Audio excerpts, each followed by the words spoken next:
Hello, everyone. Welcome to this virtual field talk. My name is Sharon Bowen. I'm an education manager here at the Maryland Zoo. We would like to thank SCNH Group for their sponsorship of this virtual field talk series. Their sponsorship makes it possible for us to open this experience to everyone who wishes to participate.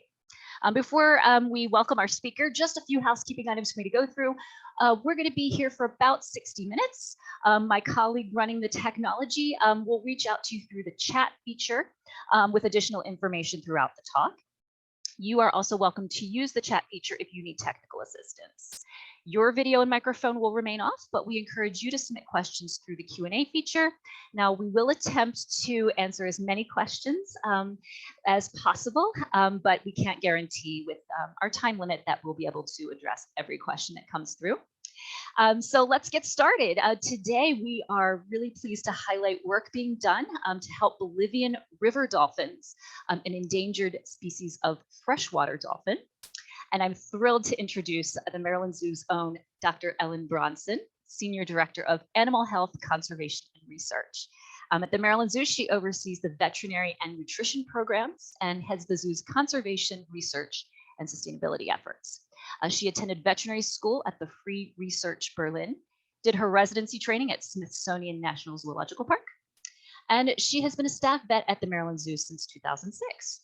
Her research interests are many, and include avian malaria in African penguins, reproductive health in Panamanian golden frogs.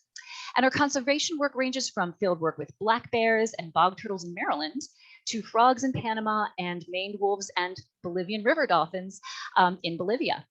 She is passionate about applying the knowledge and expertise from working with animals at the zoo to improving the health and sustainability of wild animals and wild places. So I'll now switch things over to our speaker, Dr. Ellen. Thank you so much for kicking off this year's virtual Field Talk series. Hello, everyone.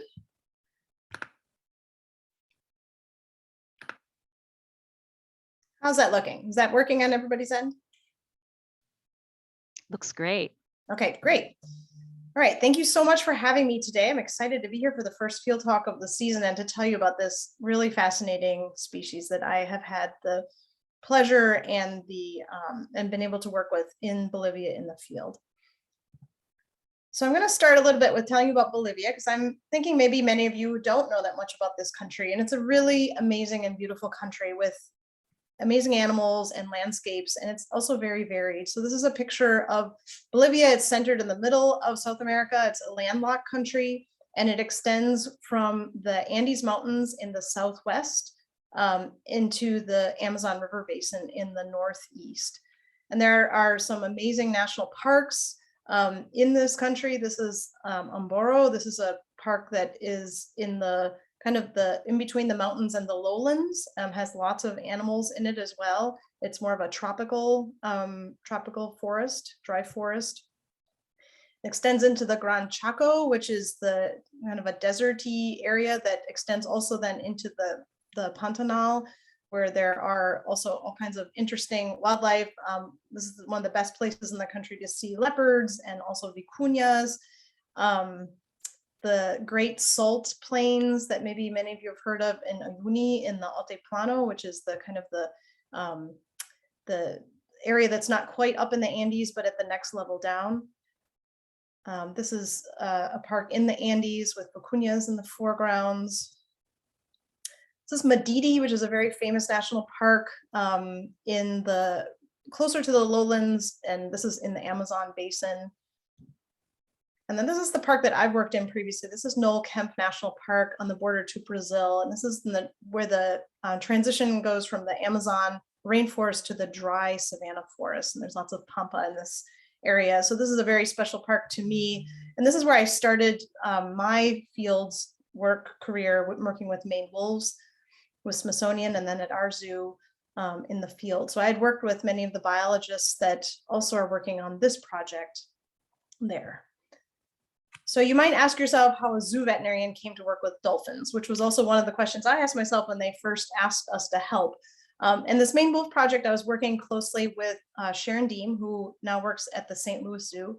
And she and I were approached by this group because of our work previously on the other projects in that country. So, and it was more not because of the species, because basically no one has worked with this species veterinarian wise or very few people in Bolivia, but it was more that we were very familiar with the political situation in the country. We knew the partners that we were working with, mostly at the Museo de Historia Natural no Camp Mercado, which is situated in Santa Cruz, the biggest city in the lowlands. We were familiar with all the pretty sensitive politics, which I'm going to get into a little bit later, and the cultural ramifications in this country. So, and we also had the ability from far away to work on fundraising and grant writing, which was essential to get us into the field. So the first thing that I had to do was look into this species, because this is a very unknown species to science. This whole group of animals, the river dolphins, are very poorly understood. We don't really know how many are in this area. They're very secretive animals. And there are multiple species now. The Bolivian river dolphin was actually named its own species in 2018 and is on the endangered species list from IUCN. The other river dolphin species in South America you can see they're divided by river systems. So the green is the main species. This is the Amazonian river dolphin that is in the Amazonian rivershed, and it extends into kind of a subspecies, the Orinoco river dolphin, which is in the Orinoco River basin. And then that orange species is actually a separate species in Brazil, the Araguaia river dolphin, and the purple is Bolivia. That's where the range of the Bolivian river dolphin is. And you can see that, if you can maybe see on that map, that there are some rapids. So there's a natural division between that and the Amazon river dolphin because of the way the rivers flow, that they have basically separated themselves. There are also river dolphins in Asia, and they are actually not at all related. This is actually a convergence. And prehistorically, these, all dolphins, evolutionary wise, came from hoof stock, things like hippos, and kind of horse type animals, and they went back into the water. So they did not develop from waterborne animals, but were land animals, came onto land, developed into land animals, went back into the water. And these two species actually, or these two groups of river dolphins actually, it was a convergence of adaptations in different parts of the world. They did not come from a common ancestor, which is really interesting because they actually look fairly similar in a lot of their adaptations. So it's kind of interesting. And there are many extinct species of this group, and the most recent extinction was actually man-made, and many of you have maybe heard of it. It's the Yangtze river dolphin that was kind of purposely brought into extinction by the Three Gorges Dam in China in the 90s when those dams were built. So the Bolivian river dolphin, they are found, this is again a map of Bolivia. The dots are areas where they have been located. So in the Amazon drainage, in the lowlands of Bolivia. They live in murky, shallow water, and you'll see why they're adapted to that. So they're very well adapted to living, not coming far out of the water. They live in shallow rivers and lagoons. And this is about as far out of the water as they ever get. This is a pretty fantastic photo. This is not typically what you'll see. You'll typically see just them surfacing a little bit. They almost look like a fish when they cut the surface. But they really are pink. And you can see from this picture, they are pink on the bottom mostly, and they become pinker as they age because it's actually a depigmentation of their skin, which is really interesting. I didn't really realize that until I saw them in person. They have very little blubber, which makes sense because they are not in the ocean. They are not in cold water. They're actually, in quite warm water in the tropics. So they don't need blubber, and that would actually hinder them. And you can see here, they have a very small dorsal fin compared to, if you think of like a bottlenose dolphin, kind of your classic looking pelagic or marine dolphin. And they also have a very flexible neck, which was interesting when we were restraining them. So a regular pelagic dolphin cannot really bend their neck very much, but these guys actually can. And they need that because they're not in the ocean, they're in rivers, and they need to move back and forth in the water. They have incredibly poor eyesight, and actually the Asian river dolphins do as well, to the point that they have a very vestigial eye and it doesn't really function. The South American river dolphins do have a functional eye, but it is very, very small, and they can see out of it, probably mostly just light and dark shadows, which is about all they need, because in that really murky water, they really don't depend on eyesight. They depend instead on these vibrissae, which are also pretty poorly described. And they're these little short hairs, which you can see here on their beak. So they have that very long beak. And these tiny little hairs, this is a very close-up picture, are how they feel around in that murky water for fish. And you'll also see this melon on top of their head, which also the pelagic dolphins have. And this was actually very interesting while we were moving them out of water. It was actually moved in response to their vocalizations, the vocalizations of the other animals. And you could see it moving. It was kind of interesting. And you can see obviously that long beak is very sensitive because it is very thin. So it's also very different than a pelagic dolphin. So these guys, just like their marine counterparts, are exposed to lots and lots of different threats, and they are different threats in the oceans versus in the waterways. But they are some very urgent threats that are threatening their health and their existence. The landscapes in South America are changing rapidly, and as we've been talking about for decades, the change from the rainforest to when you cut down the rainforest and make it into grasslands and agricultural lands, you lose a lot of fertile ground and you lose all of everything holding that land together, and it erodes very easily when you get rid of the rainforest and the trees in the tropics. And this is a picture on top of what the forest looks like in that area that we were in and what the soybean fields look like in the bottom. So there's a huge conversion right now, ongoing conversion of this forested land to soybean mega farms, just like has happened in North America and the plains. It's happening there as well. And that causes erosion into the waterways and changes the waterways, as does agricultural diversion of for watering the fields. So irrigation ditches are very widespread. They take water out of the rivers and change the courses of the rivers further. Dams, you can imagine, are a terrible thing and has led, like I said, to extinction of other species of river dolphins. So that is always a threat. And those are always planned in South America, including in Bolivia. Forest fires I'm going to talk about a little bit later. These obviously threaten everything, but they also take down more forests than should be and cause more erosion. They are caught in nets as bycatch. They're not typically in this area of Bolivia purposely caught for food, but they are in other areas of their range. And boat strikes are not super common in this area, mostly because they're very small rivers where you can't go very fast anyway, but they of course can happen. But it's a little less common than in a marine dolphin. These are some pictures of trapped dolphins that were caused by cutting down timber, most likely illegally, in the areas along these rivers. So you can see these rivers can be very small, some of these waterways. And if the trees are cut down in a non-sustainable way, they can block the rivers and cause basically a dam. There are also illegal bridges that are built over the waterways to get from one place to another, and those also can work as dams, especially in conjunction with this illegal timber harvesting. So this is just another threat, and these are both pictures of dolphins that had to be moved. And dolphins in the marine ecosystem and in the riverine ecosystem are sentinel species for both the health of the ecosystem and the river and the human health, because of course the people living along these rivers drink from the water, use the water, fish from the waters, eat the same fish as the dolphins, and all of that runoff not only causes silting of the rivers, but it also carries pesticides and heavy metals and all kinds of, also infectious diseases from the livestock that are in those fields, in some of the fields. So the dolphins are a sentinel species to look at, to understand, from a One Health perspective, to understand the health of the entire ecosystem and the people that are living in it.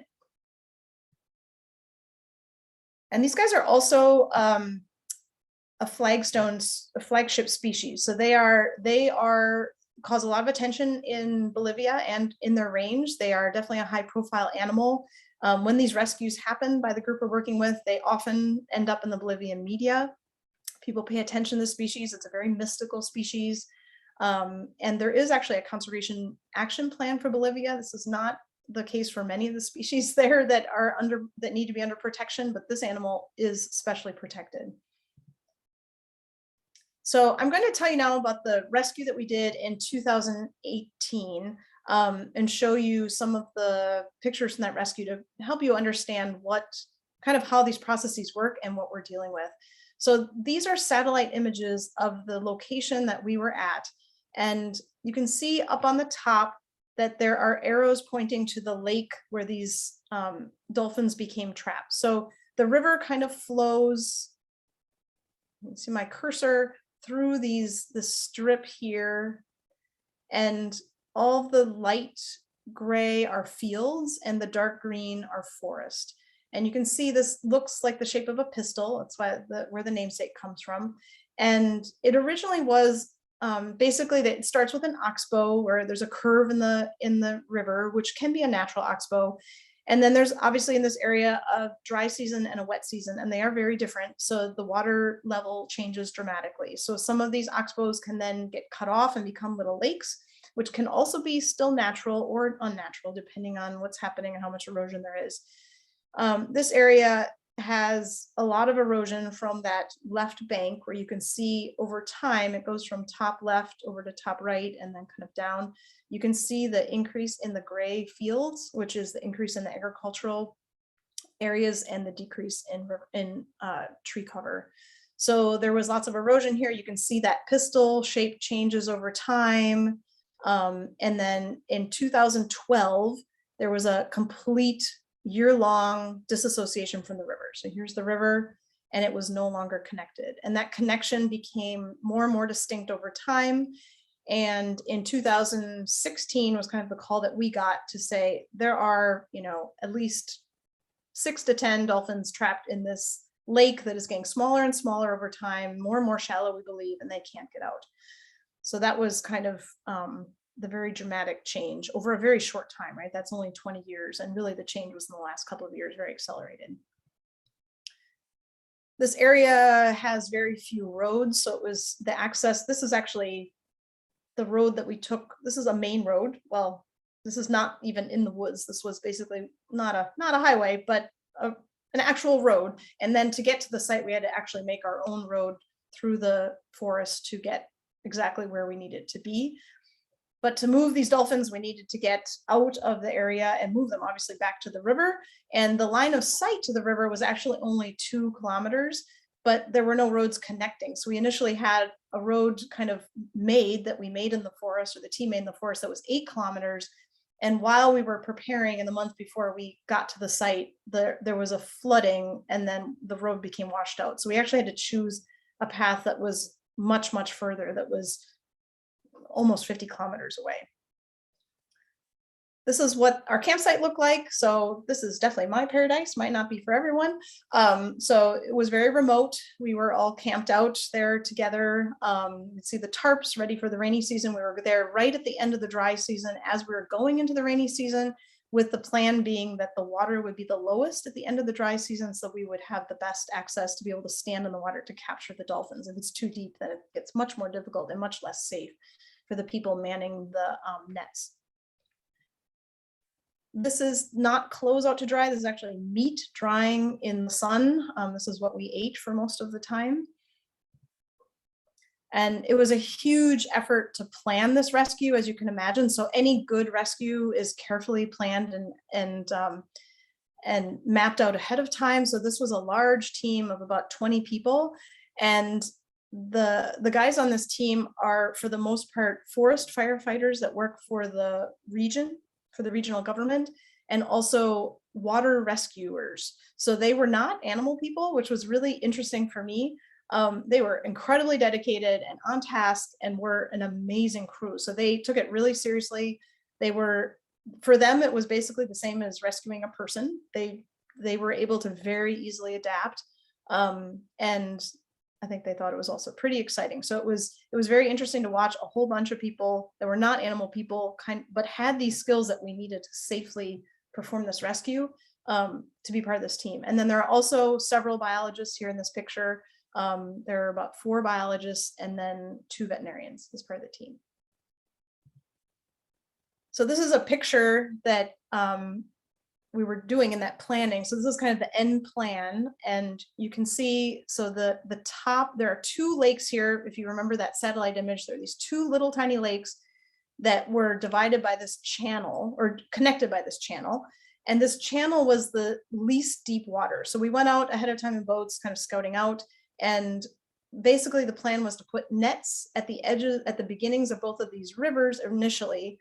And the plan had been, and keep in mind, I'm listening to all this in Spanish, trying to stay with them. The plan had been to go here, our campsite was here at the bottom off of this lower lake, to go into the water with the boats and guide the dolphins into this shallow channel, and then put up nets that were closer and closer to where we wanted to catch them, which is at the edge of this green area, which was the most shallow water right here. So our field site was right here, if you can see my cursor. And I mean, that all made sense to me, except for I never understood the whole time how they were going to guide the dolphins from this pretty decent sized lake into this channel. And they kept saying to me in Spanish, you'll see, they'll just follow the boats. And I went, what? They're gonna follow, all the dolphins are gonna follow the boats? And that really was the case then later, but it was amazing. And this team was so on task. So there were boats that were identified to go out, and once the boat went through that guided the dolphins into the channel, another team went behind and put a very large net across the channel. And then we got them into the smaller and smaller channels until we got to this area. And this net here is the actual capture net that then made a ring around the dolphin, which you'll see in a little bit. So it was a pretty cool plan. And then this arrow down the bottom, so basically from the field site, we worked them up, and then we brought them down by boat back to the campsite on land, loaded them into the trucks, and then drove them all the way around. And these little arrows are not quite as big as it actually was. And then this is the Rio Grande, which is where we put them back, which is, again, this connection was only 2 kilometers by air, and it was like over 40 kilometers by driving on to get to a road. So this is what the site looks like. It's extremely beautiful. It's pretty remote. There are a few villages nearby, but not close to this site. Lots of wildlife everywhere. I heard squawking macaws the entire time I was there. It was really nice. Lots of different kinds of wildlife around the camp. Bolivia, the array of wildlife there is just overwhelming. It's really a beautiful country. Okay, here we go. Let's see if the video works. So this is going to be an overview of the whole capture. So I'm going to play this, and then we'll look at some closer pictures after this starts rolling.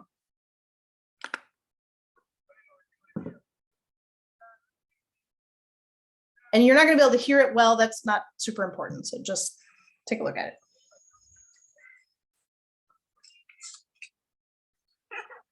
Nadie le dijo, entre de una.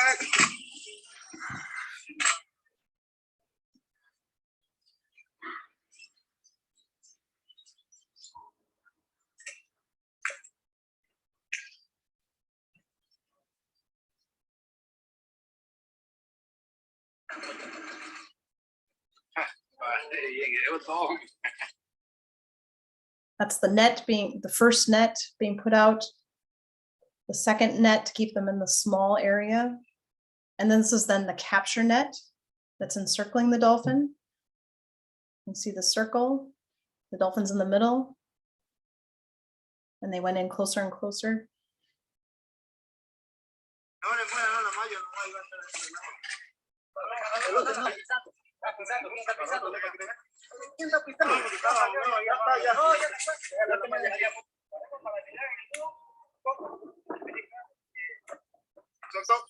So that's at the field site that's getting a weight.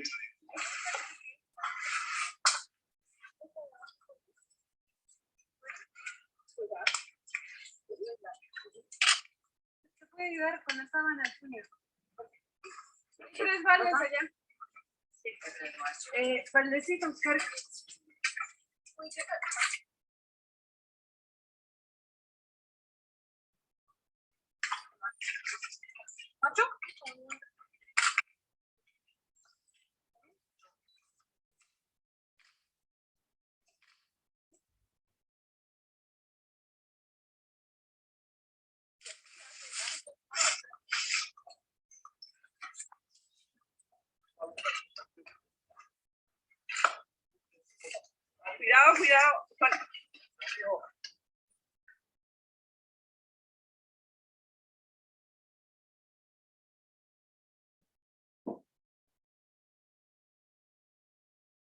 And that's the original river where they're going back to. You see how murky even that big river is.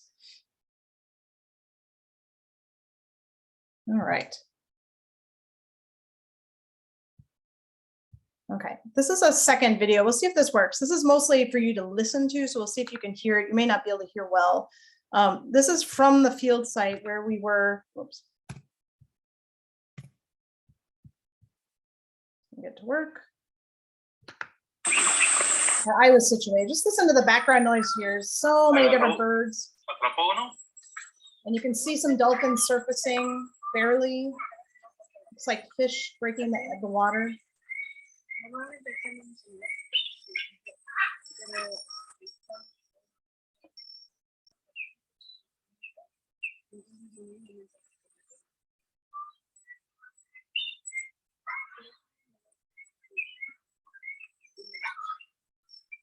If you can hear it, there's a tinamou calling and some macaws.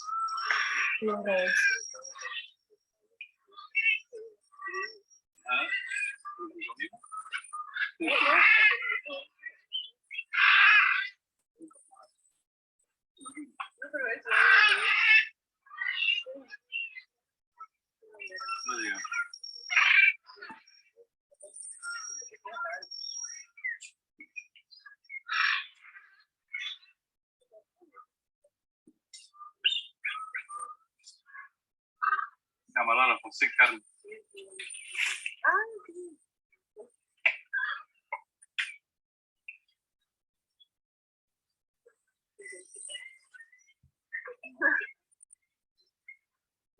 Cuando están pescando, pues ustedes empiezan a saltar. So yeah, the really interesting, I don't know how well you could hear that. We were having a little bit of trouble hearing it before, but I tried to make it louder. So basically this is, we're standing, we had kind of a medical site, capture site situated on a little edge of the water where they brought the dolphin after they had captured it in those nets. And it was really amazing. Like I was saying, they followed the boats. They were very curious. And we know that from marine dolphins, right? They follow boats. But it was literally, as soon as the boat went into the laguna, all the dolphins from all over, like the Pied Piper, came to that boat and went with the boat. And you would just see them surface just a little bit. They don't surface like a marine dolphin, and they would hang around. So they had no fear whatsoever of people. So as we were capturing them, this is after we had captured a dolphin, they were coming over, and there wasn't even a boat there. They were coming over on land and surfacing and looking at us. It was the coolest thing. So you can't see it super well, but every time they break the surface where you can just see a little of the water reflecting, was a dolphin, a whole group of dolphins coming up and watching us. It was really, really fascinating. So I'll go through these quick, because you saw most of this in the video, but basically we got into boats, and again, there was a lot of safety involved. We had these water rescuers that kind of watched out for us, because we're loading these 200-pound dolphins into these shallow boats. And then that's about all you get, was what you saw in the video. You just see them barely surfacing. So that's why a lot of people that live with the dolphins have no idea that they're in the water, because they really are very secretive and they don't really show themselves very often. And again, the capturing was so well orchestrated. They took it so seriously. It was really impressive how well they were able to capture them, and how well the dolphins also did with the capture, which was part of the reason that we were there as veterinarians, to make sure that they did okay. And I can really describe it as kind of the opposite of when a person jumps into water suddenly and has to tread water, where you at first are just like, oh my gosh, and you're breathing really fast and you're a little bit, excited. And then after a while, you start to breathe really slowly and calmly, and you can essentially tread water for an extremely long time. That's basically what we saw with them coming out of the water. So that was, of course, our major concern, was how they did during this transport. And when you transport like aquarium dolphins across the country, it's a very hairy process. You're always super concerned about it, for how well they'll breathe out of water. And they're, of course, mammals. They can breathe out of water. And they do breathe out of water all the time, right? They surface to breathe, but they actually did incredibly well. So at first we saw them kind of, gasp and get real excited. And the longer we had them out of water, the calmer they were. So they started to breathe slower and really normally. And after maybe the first 10 minutes or so, they were really very calm and were breathing very well. We watched also their blood gases. And you maybe saw in the video me working a machine, which is actually one of the machines from the zoo. It's a blood gas machine that we use during procedures all the time that I lugged around with me everywhere. It's not really made to be lugged around, but it did well, still works. And we saw that actually their blood gases, which is the thing that would change the most coming out of, a different kind of breathing environment, changed minimally. So they actually got better by the time of release into the river, which was at times 2 to 4 hours later. They were better than when we had just pulled them out of water. So they definitely got used to being out of water. It was pretty interesting. The very coolest thing about this entire thing as a veterinarian for me was that we believe that we are the first people to take a blood sample on this species for a full blood exam. So we know of some people that kind of cut the fin and took blood that way, which is not really a real blood sample. So we had no information on where to take the blood from. And we tried initially, I had someone with me from Shed Aquarium, one of the trainees, a veterinarian, and she tried to take it like a dolphin in an aquarium where you take it from the tail fins, so more from the vessels coming off of the tail. That was we didn't get very much blood and it was very time consuming. And every time the dolphin moved, we were out again because dolphins in aquariums are trained for that. So I basically used my comparative knowledge and said, well, everything has a tail. We take blood in the zoo from the tail of a cow to the tail of a lion to the tail of, all kinds of different things. Porcupines, they all have a tail vein. So everything that has a tail vein has a vessel underneath the tail vein, including things like snakes and things like that. So they have a nice tail. So I just, and that's known in marine dolphins. You can do it from there as well. It's not usually done.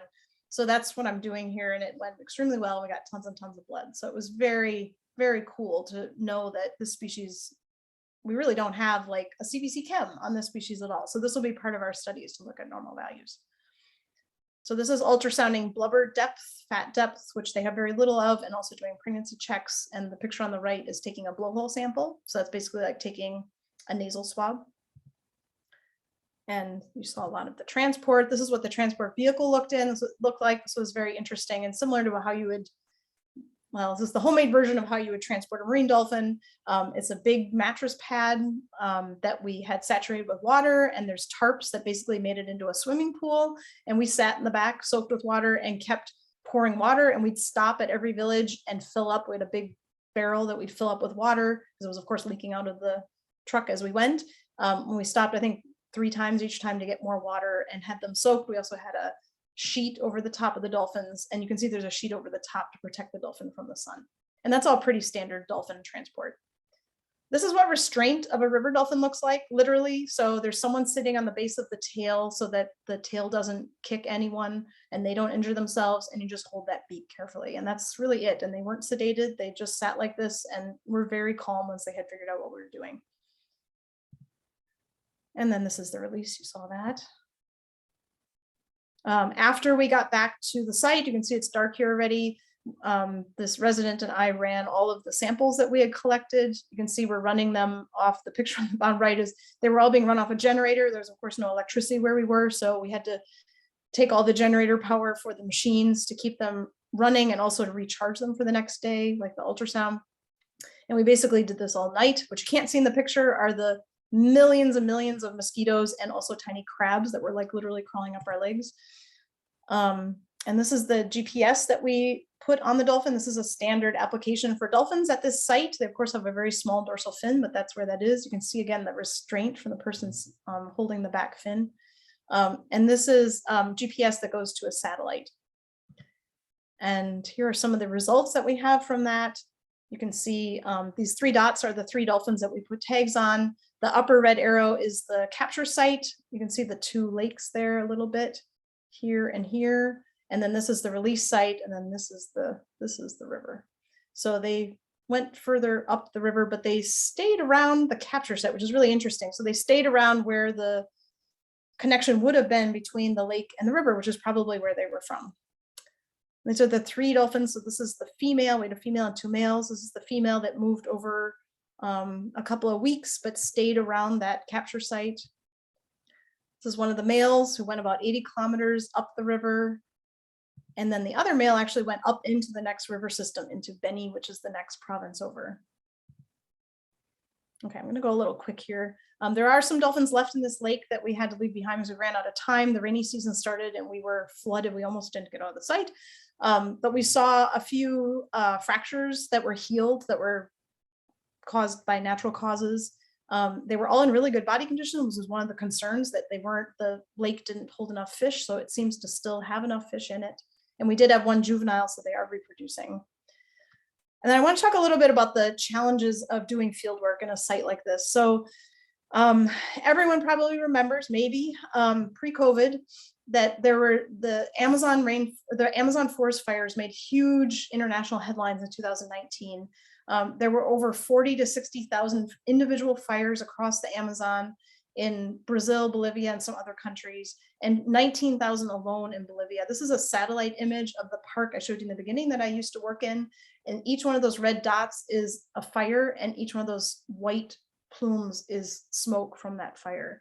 So there was a huge swath of forested land that was destroyed in both of those countries in 2019. And then no one heard any more about it, but these fires actually continued. And they continued in 2020 when we were all worrying about the pandemic. There were over 2,000 major fires in Bolivia alone. And you can see that these yellow dots, if you think back to that map, in Bolivia is exactly where the river dolphins are, right? So in the lowlands. And a lot of this was in protected areas in 2020, and this continued in 2021. So this actually impeded us from going in 2019. We were planned to go in 2019 to rescue the rest of those dolphins. We couldn't. And then in 2020, it happened again. And the other thing that happened in 2019 was a lot of political unrest in the country. This is how the Bolivians typically demonstrate. They block the roads. There are very few major roads in the country, so it's very easy to block access for people. So this is a very common way of demonstrating.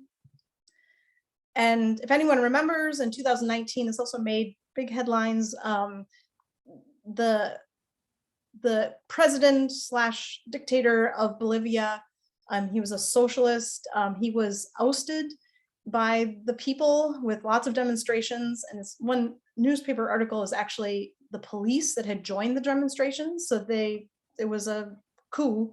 The president was exiled to Mexico, and there were free elections after that.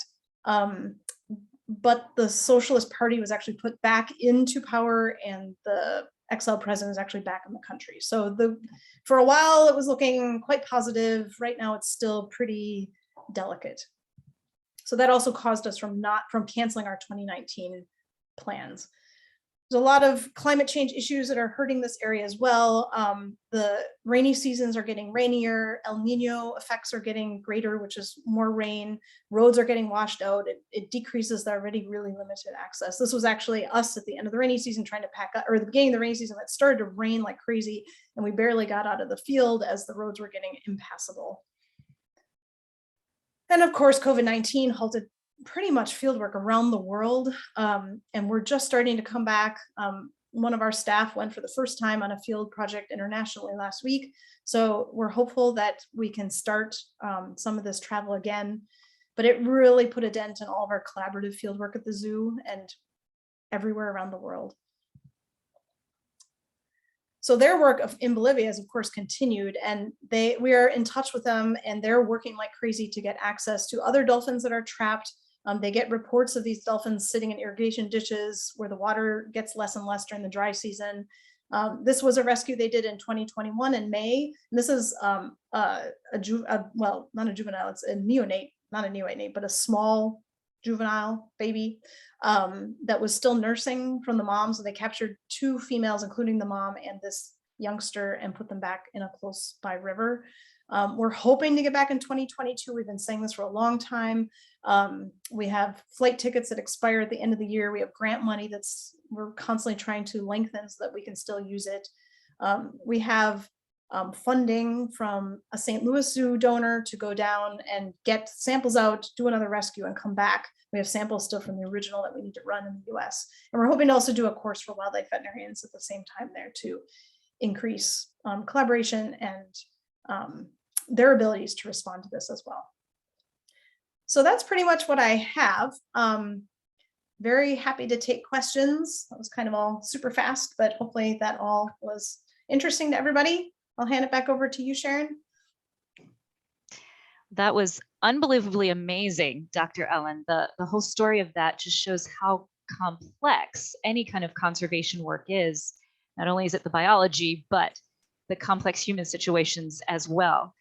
We definitely do have questions, so let me start pulling those up. If others would like to add their questions to the Q&A box, please feel free to do so, and we will try to get to as many of those as we have time for. So lots of interesting ones. There's one here that was asking about a photo that you showed when you were doing work on the dolphins, asking what was the straight line that runs all the way down their bellies? What is that? What is that straight line? Oh, what is that straight line? That's just their ventral line. And I think that may have been a female. So that's the genital slit is probably what the person means. Let's see if I bring up the photo.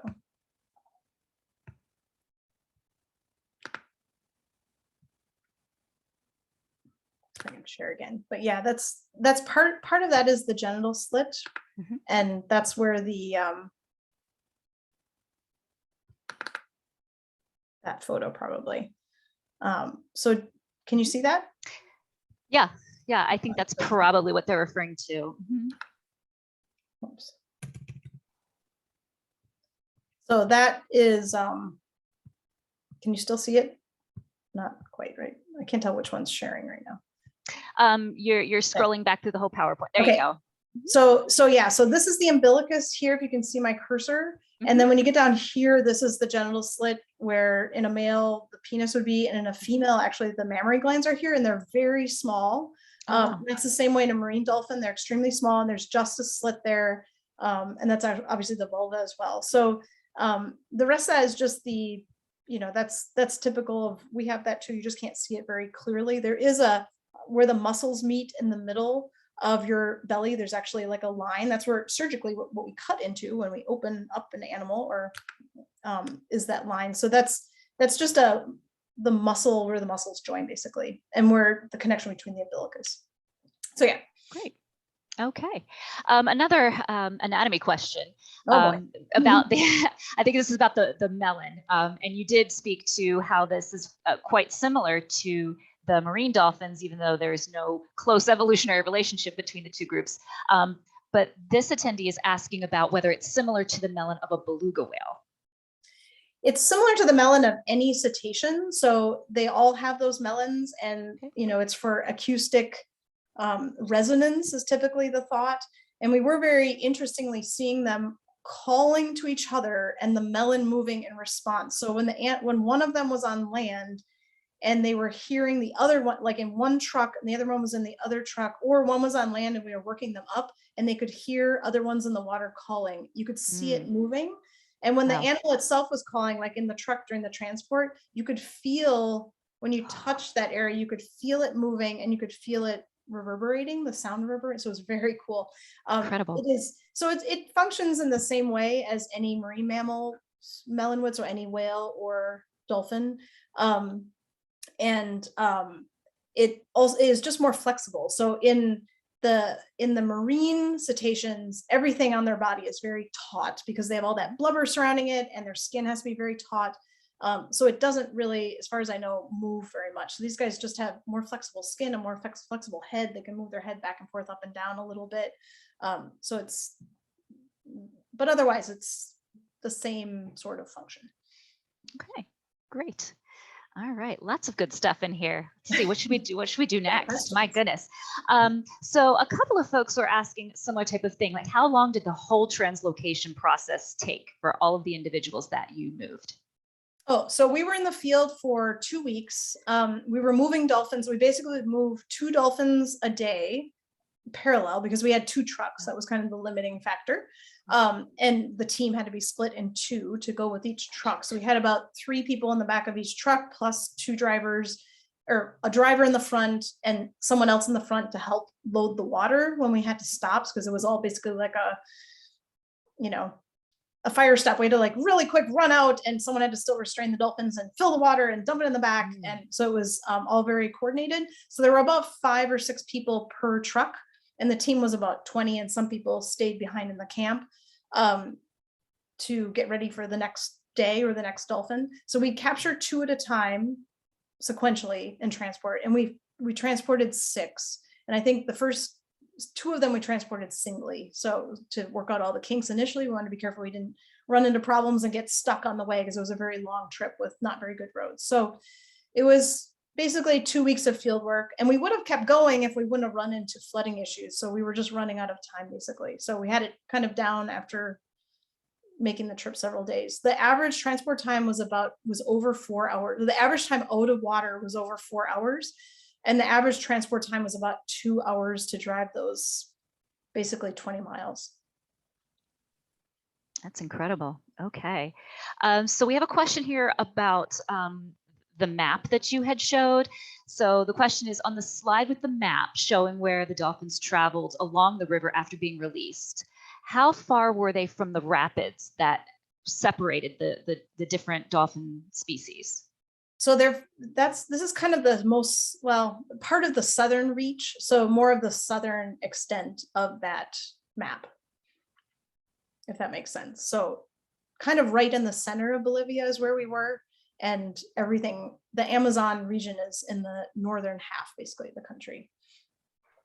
So quite a ways away. So they wouldn't travel. They have as far as we know, we don't know a lot about their territories, and that was why we wanted to put on the GPS transmitters. And other dolphin species and this dolphin species, there's a big WWF project looking at all the different South American dolphin species and doing a similar work up to what we're doing, and putting GPS transmitters on them to learn that, to understand how big the territories are, so that we know how to protect those river systems, and to also, of course, understand where the dolphins are and how many there are. So we believe they have a fairly small area that each one of them is in, but it of course depends on how many fish are in that area, how safe it is, what the water levels are. So we don't, as far as we know, we don't think they travel like to the rapids and back or anything like that. Okay. Interesting. All right. This is an interesting question. Is there an evolutionary reason why the animals left land to return to the water? Well, that's a great question. I think you'll have to ask Darwin. I think it was just that there was space to go back in the water, and one of them tried it. And it's thought something like a hippo might be kind of in between, right? So they're semi-aquatic or aquatic, but they don't live in the ocean. So yeah, I don't think I can answer that one. I think it's just that's the way evolution works, right? Like something gets tried out, and sometimes it works and that becomes a species, and sometimes it doesn't, and we never hear about it again. So. Okay. Another question, did the dolphins that were not processed at the time stay within that shallow area between the nets until it was their turn, so to speak? Yeah. Mm-hmm. Yeah. As you can see, I don't know if you could tell from that video, but they were basically all clumped around us watching us. So all the rest of the dolphins were all very close to the capture site, and we're actually, in line to be captured. Like they were very close to the boats, to the nets, to the animal being captured. They really had no fear whatsoever. Even after we were capturing, they stuck around. So yeah. Wow. But they didn't really have a lot of space to go because it was getting so shallow. Like the one we even was very shallow through shallow. So their area where they really could remain was very small, which was the whole concern, right? So someone else is asking then, the rainier seasons, that's the better time for these dolphins to be able to move through the narrow parts of the river, right? Is that right? It's the better time, but it's also the more dangerous time, because then if they get into an area that is maybe deeper just during the rainy season and they don't get back before the water dries out, they'll then end up being in these smaller areas that don't have enough fish in them to make it through the dry season. So that's exactly the concern. Gotcha. The same with these irrigation ditches. These ditches are a lot of times kind of like small rivers. So in part of the season, they don't look that different than a river that they would live in by size. But of course, during the dry season, you can imagine an irrigation ditch in the tropics basically dries out. So that's also the season when they light those fields on fire on purpose to get rid of all the vegetation. So they're not irrigating in the dry season because there is no water. So there's a cycle there, and the dolphins have not been evolutionarily made to migrate like that, right? They're supposed to be in the river. So this is a new development for them that they're not familiar with. So they don't know, oh, the dry season is coming, let's turn around and go back to the river. That's not part of their makeup. So that's a very man-made problem. Do you feel that there is a lot of local support for this species? How, if so, how do you feel that this support will impact their future? It's very mixed. Like I said, there's a mixture between people not being aware that they're even living among the dolphins. So we encountered quite a bit of that. We did quite a bit of education actually while we were there, because we spent the first week or so driving through the villages trying to find a path to the river. So everywhere we stopped, we asked and told them who we were. And some places couldn't believe that we were actually going to move a dolphin, and we actually stopped when we got water. The whole village came out and looked at the dolphin and touched the dolphin, and so there was quite a bit of educating going on, kind of on the fly. And we also then, while we were there, heard from several villagers in different areas that said, oh my gosh, we have a lake too that has dolphins stuck in it, you have to come back and move them. So actually, while we were there, we found out about multiple other sites where there were dolphins that the government was not aware of. The government, like I'd said, is supportive of conservation for this species. The current government is not incredibly generally supportive of conservation and protected areas. So there is a lot of public interest in this species. Like I said, there's a lot of press that happens about this species. So there is support.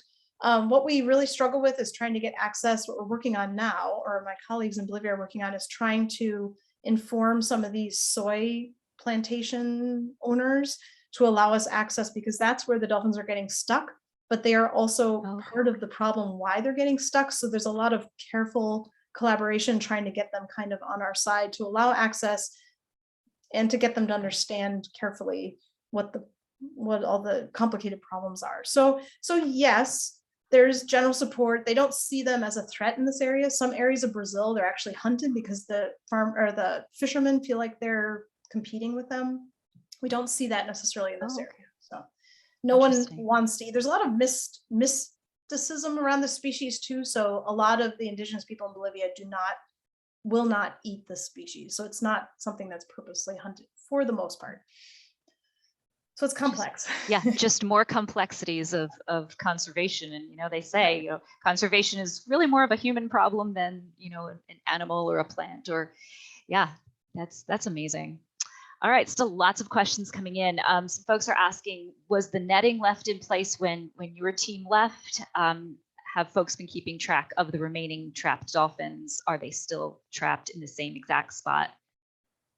No, the netting was removed immediately after we were done. So the netting was only in place for the time that we were there, because that would be very dangerous for the dolphins. They could become entrapped. And it's also an area that was fished. So I don't think the villagers would not have appreciated the netting probably, so they wouldn't have been able to get through. So that was removed right away. It also actually makes it very unsafe for the capture. So it was very interesting to take part in those captures. There was a lot of safety aspects to it, because if you're netting, and this is borrowed from marine dolphin projects, which is even more dangerous, because our people could stand on the ground in the river while they were netting, but in the ocean you can't, right? And it's incredibly easy, if an animal is struggling in a net, to get drawn down and in the net so if a human gets caught in the net and pulled under, it's also very hard to rescue them. So there was a lot of safety discussion ahead of time about how exactly to do that and what to do if someone got caught. So the nets were all removed. Yes, we have been monitoring. We have villagers, kind of the village elders are the people that we are in touch with to make sure that they're doing okay. So far, they seem to be doing okay. We have had some troubles getting back to this site for various reasons, both political and weather. And we're looking, the people that I'm working with there are working on this in multiple areas. So they're responding to calls ongoing of different areas where they know their animals trapped, and trying to kind of balance how long they have, trying to balance all those challenges that I was talking about. Yeah. We do have still a lot of questions. Thank you all so much for those, but we are getting really low on time. So I do want to ask just one more question of Dr. Ellen. So yesterday was International Women's Day, and I'm wondering if you can offer us any reflections on being a woman in doing field work and being part of a team that was made up of a lot of women doing this kind of work. Yeah, that's a great question. And it's an important question for conservation and all other things. The really amazing part of this team is that the leaders of this team are actually women. So the head biologist that heads up this project, and our main partner at the Natural History Museum are both women biologists that have been in this field for a while. And there are also some other main biologists on the project that are all women, which is pretty unique for, I would say, for Bolivia, for most of South America, and for North America. And so it was very rewarding to be able to work on this team. But the whole team, is obviously not all women and worked really closely together. But it was a very interesting dynamic and really great. And I have to say, the reason that I have had the privilege to work in Bolivia on all of these projects have been because of female mentors of mine. So the main wolf project was headed up for several decades by Dr. Louise Emmons, who worked through Smithsonian. And she is a powerhouse in South America. She's worked there her whole life and is very well known, wrote the field guide for mammals of South America. So she's basically a celebrity there. And she was my intro to South American fieldwork and was a really huge inspiration. So she was a huge mentor. And then my partner, collaborator in this project, Dr. Sharon Dean, was actually my mentor during my training at Smithsonian, and someone who has become a close friend and I have always looked up to. And she does amazing conservation work, both locally, internationally, nationally. So she is another, I think most of my mentors actually in this field, many of them have been women, which hopefully says something about the present and the future of this field. So hopefully I can carry on that tradition of being a good mentor for people that we're continuing to work with. But yeah, it's a really interesting project and a really powerful team that I'm very proud to have been on and hopefully will continue to work closely with. Great. Well, thank you for that. Thank you for giving a shout out to all those amazing women. Yeah. And thank you for your amazing work and for sharing that incredible story of that rescue effort with us. So everyone, thank you for your questions. I'm sorry we couldn't get to all of them. I know we could ask Dr. Ellen questions for hours. It would be amazing, but time is short. So thank you, Dr. Ellen, for speaking to us today about your work with Bolivian river dolphins. For all of you watching, if you would like to make a donation to help the zoo in future efforts to rescue Bolivian river dolphins, we'll put a link in the chat box that will take you to an online donation page. Thank you again to our sponsor, SC&H Group, for helping us to bring this chat to a wide audience and letting anyone who wished to join to do that for free. Thanks to all of you for joining us today. We hope you will join us for another virtual field talk. Our next talk will be on Wednesday, March 23rd at noon. We'll be hearing from Dan Wilson of Tri-State Bird Rescue. So we hope to see you all there. Thank you again to Dr. Ellen, and we hope to see you all soon.